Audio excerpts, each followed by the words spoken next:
করতে হবে।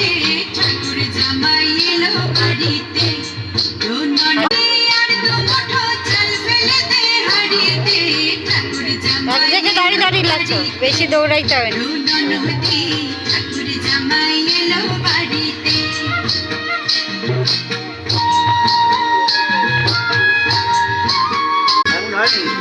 না